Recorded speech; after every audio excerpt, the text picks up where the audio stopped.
subjudulnya di sini adalah memahami gerak-gerik orang yang berbohong dan bagaimana menghindari penipuan ya teman-teman. Loh keren loh. Memahami gerak-gerik orang yang berbohong dan bagaimana menghindari penipuan. Tadi kan jenengan bilang tadi kalau psikologi kebohongan itu apakah kita disuruh berbohong? Oh, enggak, teman-teman ya. Enggak, kita enggak disuruh berbohong di situ, tapi justru kita diajarkan untuk memahami gerak-gerik orang yang sedang berbohong. Saya tak sematkan dulu ya, teman-teman ya. Memahami gerak-gerik orang yang sedang berbohong dan bagaimana menghindari penipuan. Wah, tak tangkis. Bentar ya, etalase berapa tadi?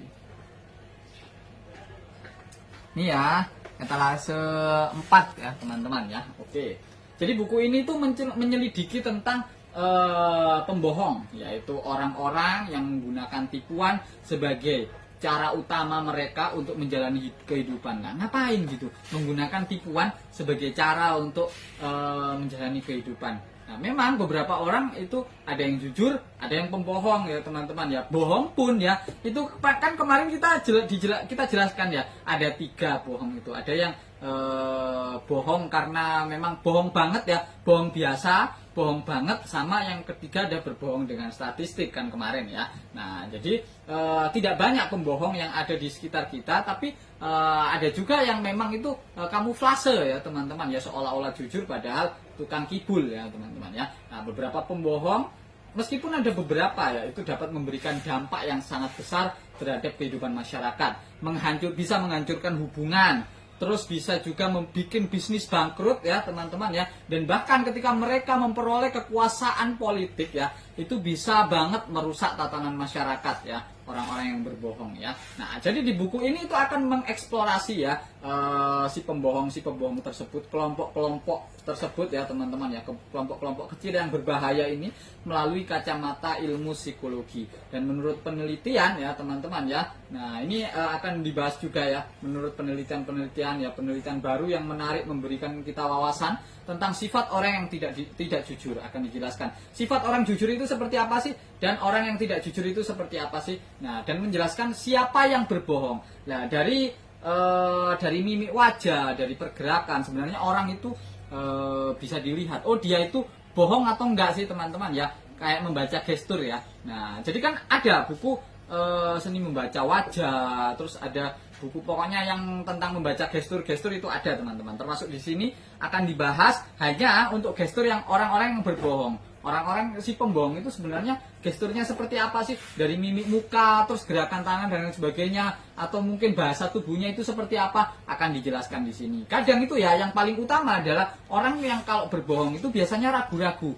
Dan omongannya itu biasanya mencela-mencela teman-teman ya. Kita kasih contoh omongannya yang mencela-mencela itu seperti apa. Teman-teman ingat beberapa hari yang lalu ada berita ya teman-teman ya, karena yang katanya FAM atau ibaratnya itu PSSI-nya Malaysia. Nah, itu kan katanya itu naturalisasinya bohongan teman-teman. Ada salah satu pemain yang diwawancarai.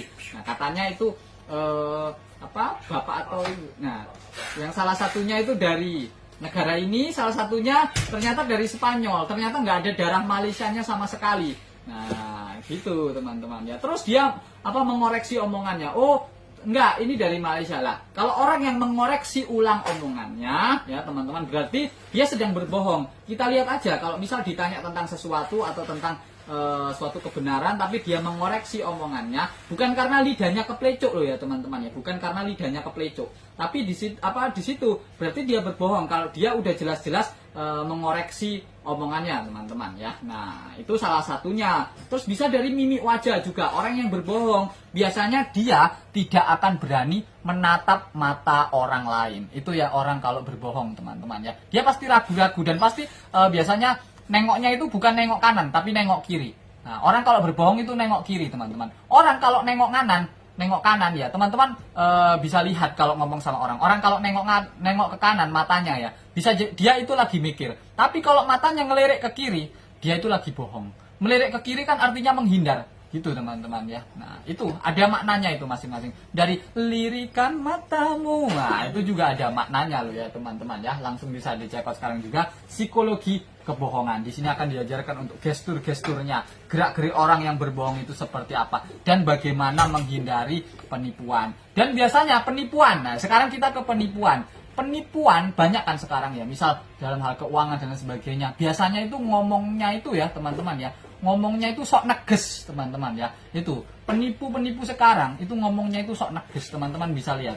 Nah aku pernah juga hampir itu ya kena itu ya teman-teman, hampir kena, tapi alhamdulillah nggak jadi.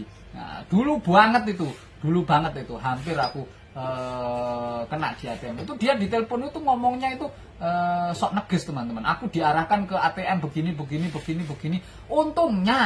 Untungnya ATM-nya itu rusak teman-teman ya.